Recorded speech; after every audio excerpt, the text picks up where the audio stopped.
Hello and welcome to Hot Stuff, a talk show where the conversations are always hot and the tea is scalding. We're your hosts, Jillian and Jessica, and for our first topic today, we'll be discussing fashion trends. Are the returns of Uggs and low-rise jeans a good thing? How do you feel about this, Jess? I am not a fan of low-rise jeans. It just gives me, honestly, war flashbacks from my time in middle school. When, they were like all of the jeans were low-rise jeans. The low-rise jeans with like the 3 tank tops. Oh, yeah. With the spaghetti straps. That was a look. Hannah Montana was on every day. I try to forget Hannah Montana every minute of the day. The tank tops with the little crop jacket tied and then at the middle. And the big chunky belt. Over the top.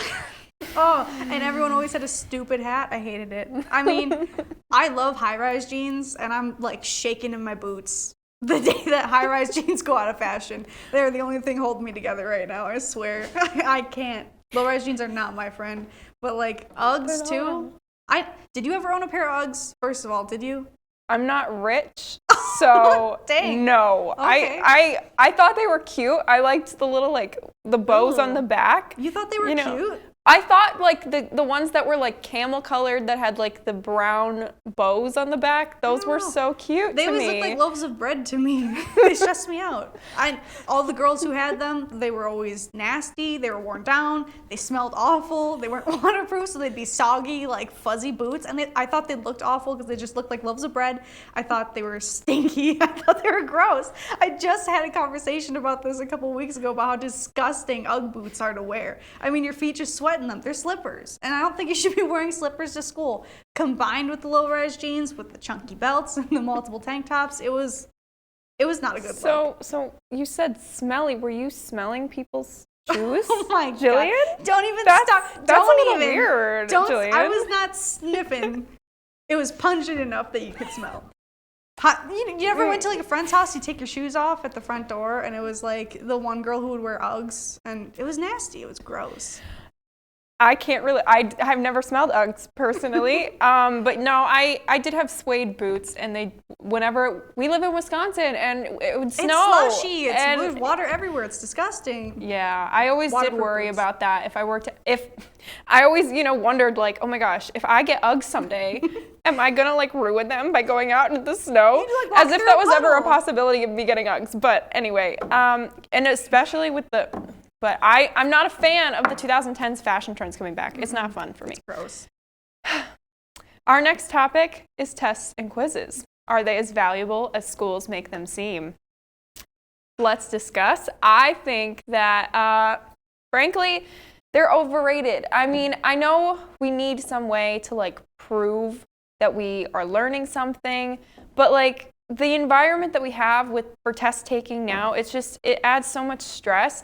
And there's realistically, if we're ever working on a job, we're never going to be at a point where we can't look at different resources or communicate with other people. So I don't think that it's really an accurate way to test somebody's understanding or knowledge about something. I think that's a really good point. I mean, tests and quizzes, I think they are important. It really, you're going through class every day and you're doing the homework assignments, and that's fine. And, you learn a lot from homework.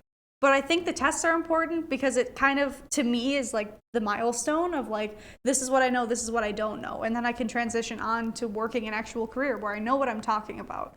But I think you make a really good point about, once you're in the workforce, you have outside resources. You have Google, you have your coworkers, you have your boss you can talk to about it.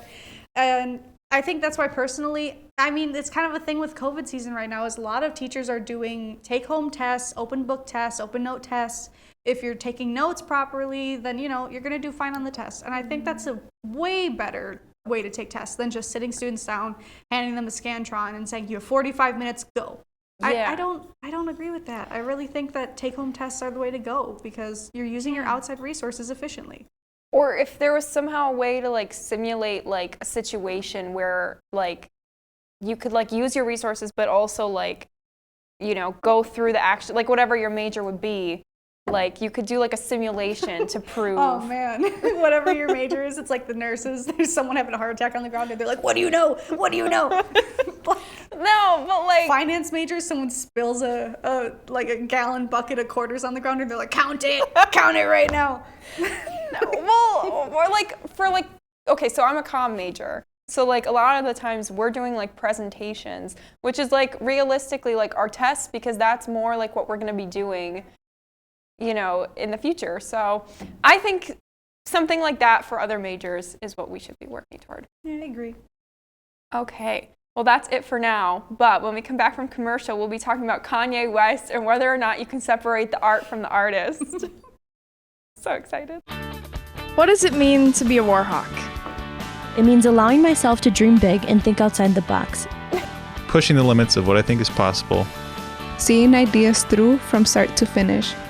Collaborating with professors and peers. And seizing opportunities in the community to put my knowledge to use. I'm studying abroad, Learning another language. And listening to the stories of others.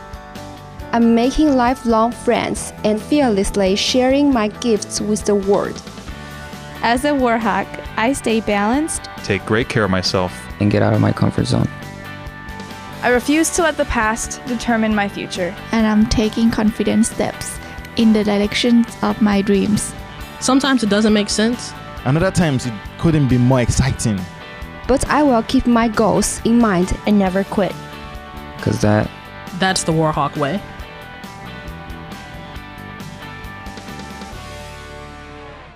Here at UWW, we put a lot of emphasis on shaping your involvement. Involvement helps you get to know more people with similar values and goals as yourself.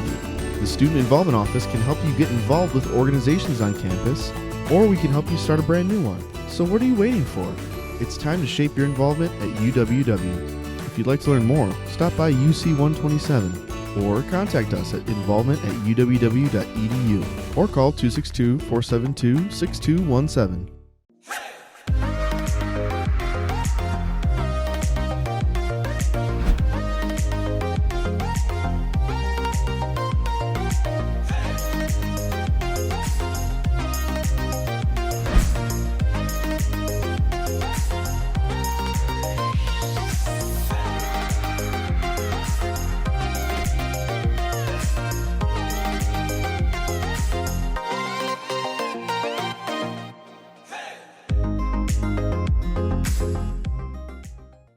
Welcome to Jitters Coffee House. Located on the first floor of the Wells Towers, Jitters is a student-run coffee lounge and offers a variety of coffee and ice cream-based drinks and is home to many entertaining programs, including live music, gamer trivia nights, and other performances. Coordinate your activity by emailing jitters@uww.edu.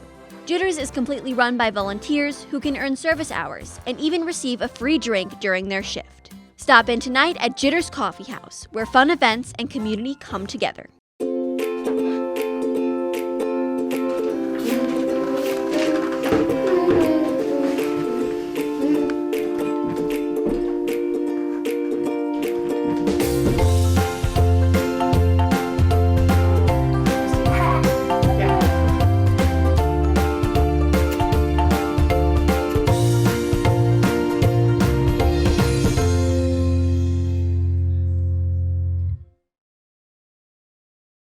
Welcome back to Hot Stuff. Our next hot topic is the Kanye West situation. Can you really separate the art from the artist? I'll start here. Mm-hmm. So, I'm not the biggest Kanye West fan. Of his music or of the person?